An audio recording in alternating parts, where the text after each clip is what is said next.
আজকে রান্না করেছি সকালে মিষ্টি কুমড়া, তারপরে হচ্ছে বিভিন্ন শাক দিয়ে আর চাল দিয়ে খুদের ভাত, আর সাথে আছে এই যে ডিম সেদ্ধ, আর আছে মাছ ভাজি।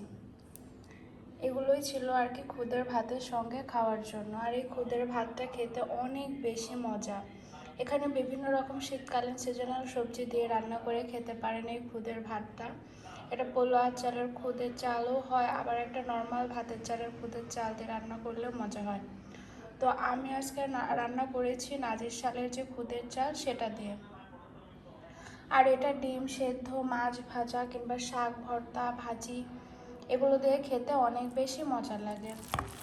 আর সকালবেলা হচ্ছে যারা সবজি খেতে পছন্দ করেন তারা এই খুদের ভাতটা রান্না করতে পারেন। আর এর সঙ্গে আমি দিয়েছি একটা আস্ত রসুন।